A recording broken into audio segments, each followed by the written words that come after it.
এরপরে প্রশ্ন হলো, সিগারেট খেলে 40 দিন নামাজ রোজা কবুল হয় না, এটা কি হাদিস দ্বারা প্রমাণিত? ধূমপানকারীর মুখ থেকে যে দুর্গন্ধ হয়, ধূমপানকারী নিজে যারা আছেন, আমি মাঝে মধ্যে বলি ভাই, নর্দমার কাছে ড্রেনের কাছে গিয়ে একটু ড্রেনের গন্ধটা শুকে, এরপর নিজের মুখের গন্ধটা শুকে দেখেন যে ওইটার চাইতে আপনার মুখের গন্ধ মারাত্মক। আমি একবার ঢাকার এক হাসপাতালের মসজিদের পাশে সালাত আদায় করতে দাঁড়াইছি, আমার পাশে একজন দাঁড়াইছে, তার শরীর থেকে যে গন্ধ, আমি চিন্তা করলাম এই লোকটাকে কিছু একটা বলা দরকার, কিন্তু বললে মাইদ্যরও খাওয়ার ভয় আছে। তো আমি তাড়াতাড়ি পকেট থেকে কাগজ কলম নিয়ে বের করে সুন্দর করে লিখলাম, ভাই যেই গন্ধ ভাই আজকে আমি শুকতে হলো, আমার সালাত নষ্ট হওয়ার উপক্রম। কি সালাত আদায় করছি, মনোযোগ পুরাটা আপনার দুর্গন্ধে আমার দখল করে নিয়ে গেছে। তো আল্লাহর হস্তে, আল্লাহকে ভয় করেন, এটা আর করেন না। এটা লিখে কাগজটা আমি সাইডে রেখে, সে সালাতের মধ্যে আছে এই অবস্থা, আমি তার সামনে রেখে আইজো দৌড় কাইলো দৌড়,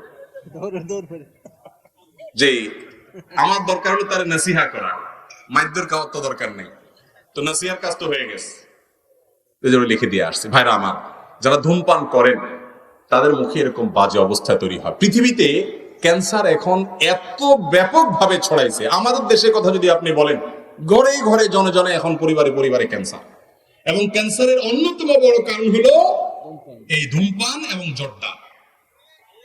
পানের সাথে চাবায়া চাবায়া রকমারি জর্দা খায় না অনেক মুরব্বীরা। ইবনে মাজার একটি বর্ণনা আছে, সেটি হলো, যদি কেউ মাদক সেবন করে, মাদক গ্রহণ করে এবং এর ফলশ্রুতিতে সে নেশাগ্রস্ত হয়ে যায়, 40 দিন যাবত তার সালাত কবুল হবে না, ইবাদত কবুল হবে না।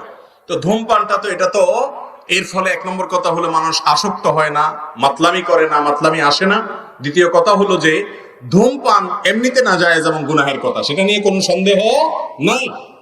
কিন্তু এটা এরকম না যে এটাকে মাদকের মধ্যে ফেলা যায়, এবং এর কারণে আসকারা হাদিসে আসছে, শুধুমাত্র শারিবাল খামার না, মানে শারিবাল খামার বা আসকারা, পদ পান করলো এবং নেশাগ্রস্ত হয়ে গেল, তার 40 দিন ইবাদত কবুল হবে না। অতএব ধূমপানকারীর জন্য এটা প্রযোজ্য না, কিন্তু এর মানে এই না যে ধূমপান করা জায়েজ কাজ বা গুনাহ হবে না। এটাও অবশ্যই না জায়েজ এবং গুনাহের কথা, নোংরা একটা জিনিস এই ধূমপান, বিষপান। লেখাই আছে যেটা স্বাস্থ্যের জন্য ক্ষতিকর, তারপর আবার পয়সা দিয়ে কিনে খাই। আল্লাহ তাআলা আমাদেরকে বুঝার তৌফিক দান করুন। এই নোংরা জিনিস খাওয়া যাবে না ভাইরা আমার। কিন্তু 40 দিন ইবাদত কবুল হওয়া না হওয়ার যে হাদিস, সেটাই ধূমপানের ক্ষেত্রে ফিট হবে না।